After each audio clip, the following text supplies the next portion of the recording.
everyone, and a very warm welcome back to my story, Living with Lupus. If you're new here, my name is Hendrix, and this channel is all about sharing real, reliable information and personal experiences related to chronic illnesses, with a special focus on lupus.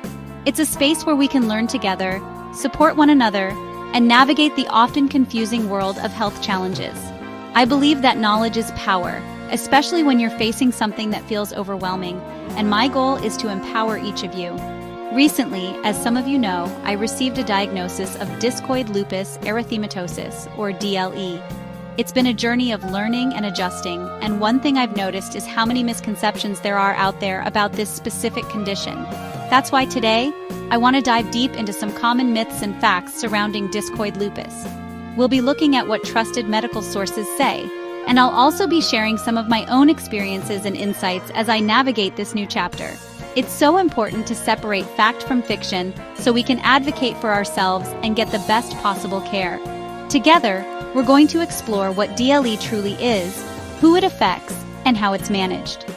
My hope is that this video will bring clarity, offer some comfort if you or someone you know is dealing with DLE, and help raise awareness. It's a condition that deserves more understanding, and I'm here to share what I'm learning with all of you. So, grab a cup of tea, get comfortable, and let's get into it. One of the most pervasive myths I've encountered, and one that can feel quite invalidating, is the idea that Discoid lupus erythematosus is merely a cosmetic skin issue.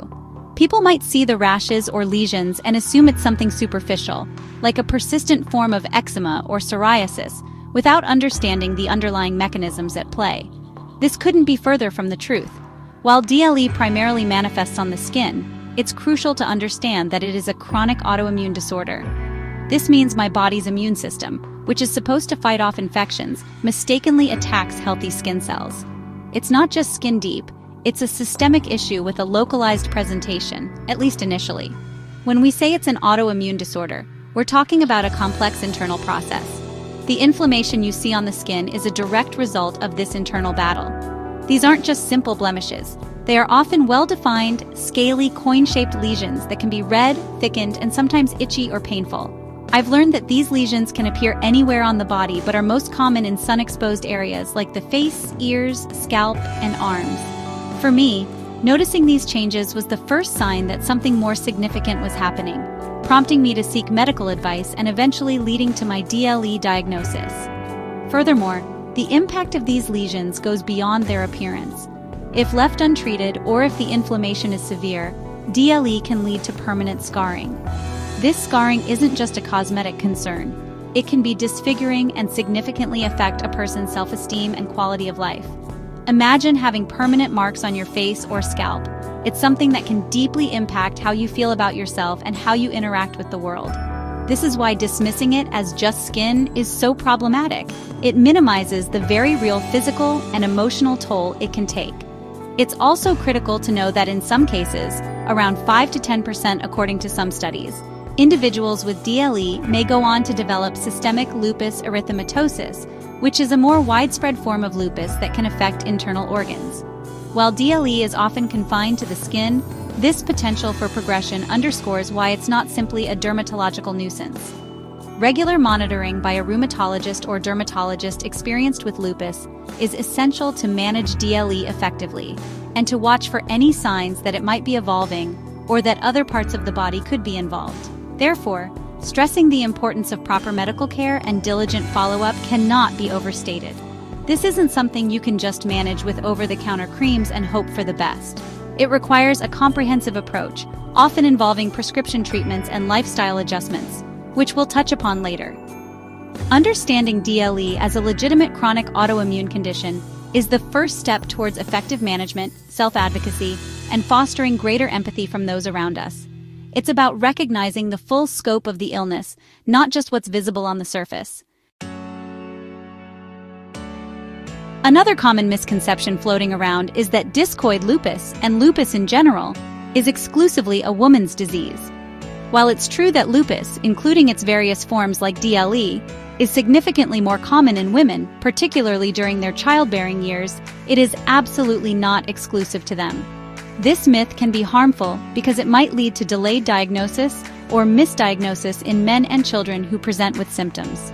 When I was researching DLE after my diagnosis, I made sure to look into this because awareness for everyone is key. It's important for all of us to understand the full demographic picture. The statistics do show a higher prevalence in women. Some figures suggest that women are up to 9 times more likely to develop lupus than men. However, this doesn't mean men are immune. In fact, sources like the Lupus Foundation of America indicate that about 10 to 20% of people with lupus are men. When it comes to DLE specifically, while it still follows the general trend of being more common in women, men can and do develop it. It's crucial for healthcare providers and the general public to be aware of this so that symptoms in men aren't overlooked or attributed to other conditions without proper investigation. Moreover, DLE can also affect children, although this is less common than in adults. When it occurs in children, it can present unique challenges in terms of diagnosis and management, and it certainly dispels the myth that it's solely an adult woman's condition. The impact on a child's life, their schooling, social interactions, and self-esteem can be profound, and recognizing that DLE isn't limited by gender or age is vital for early intervention and support for these younger patients and their families. We need to be inclusive in our understanding and our awareness campaigns.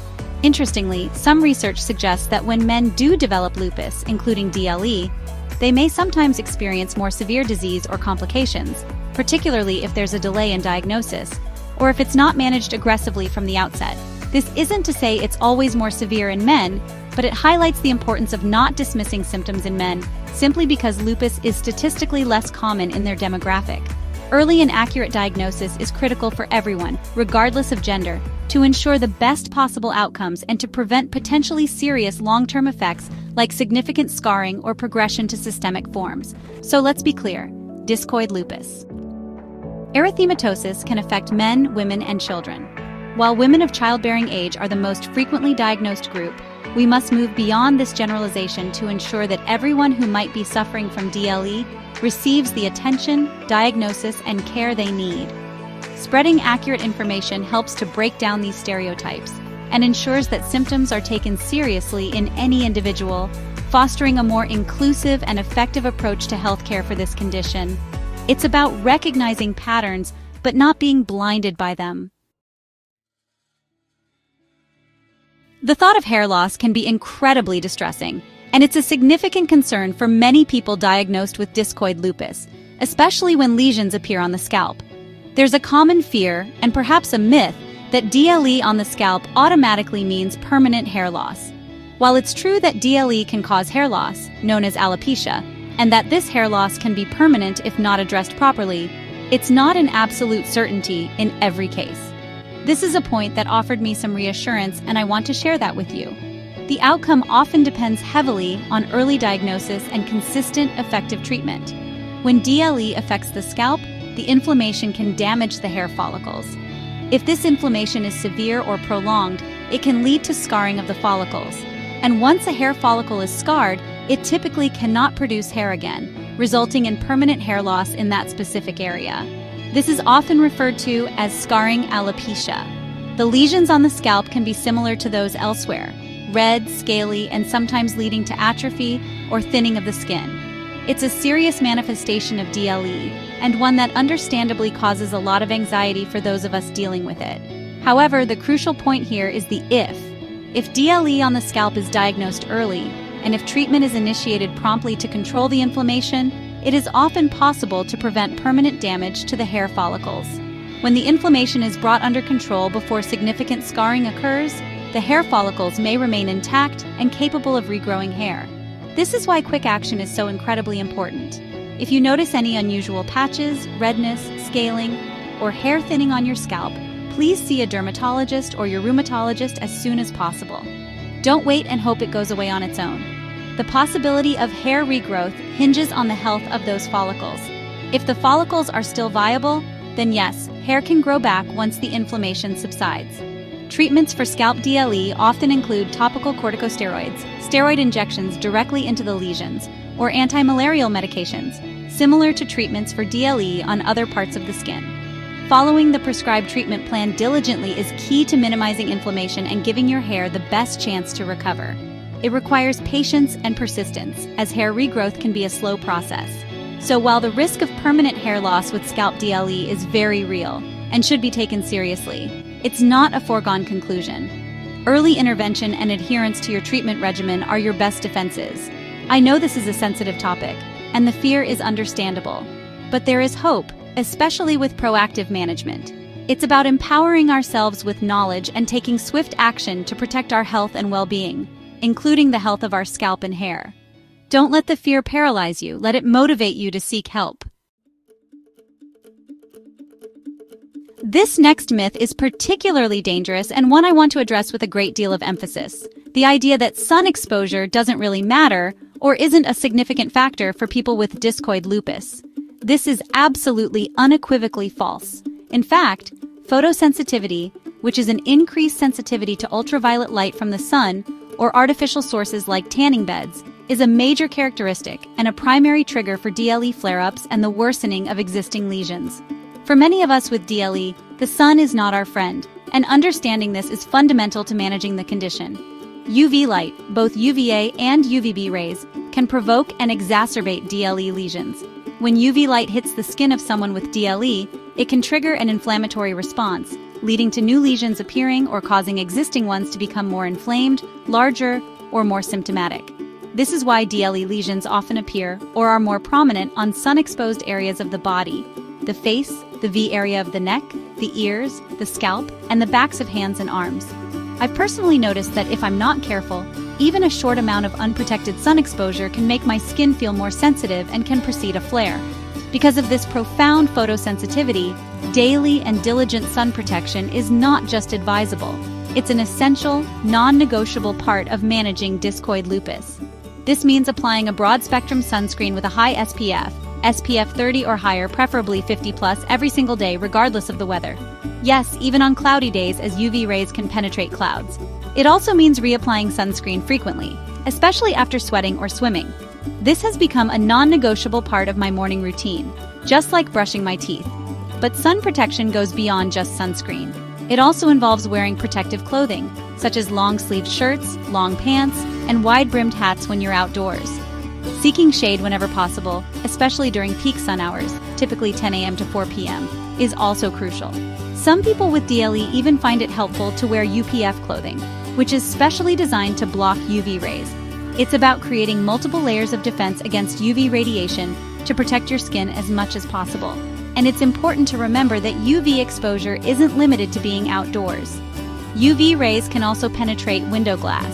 So if you spend a lot of time near windows at home or in the car, you might still be getting significant exposure.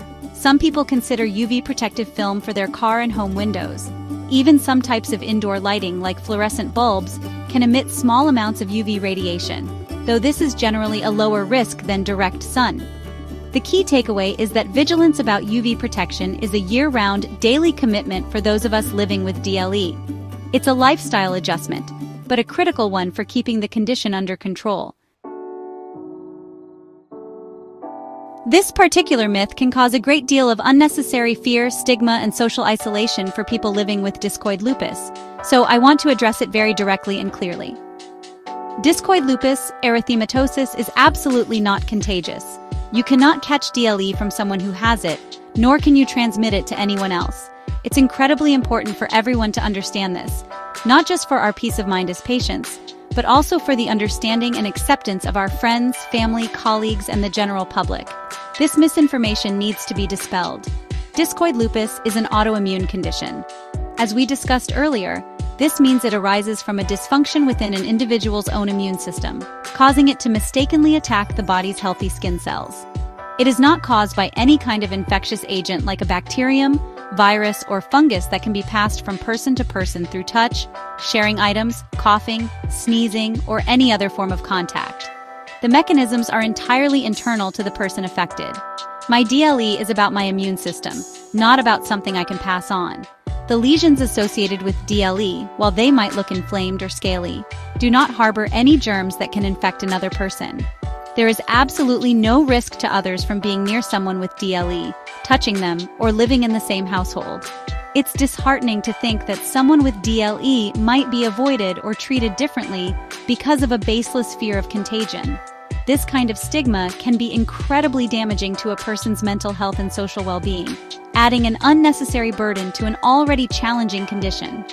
Unfortunately, a lack of understanding about autoimmune diseases in general can lead to these kinds of misconceptions. When people see a visible skin condition, they might jump to incorrect conclusions based on outdated ideas about skin diseases. That's why education and open conversation are so vital.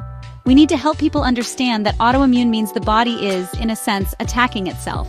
It's not an external invader that can be spread, it's a personal health journey, not a public health risk. So please, if you hear someone suggesting that DLE or any form of lupus is contagious, gently but firmly correct them. Share the facts. Reassure people that there is no danger. For those of us living with DLE, it's important to arm ourselves with this knowledge so we can confidently address any misconceptions we might encounter. You have every right to live your life without facing stigma based on misinformation. DLE is a battle fought within one's own body. It is not, and never will be, contagious to those around us.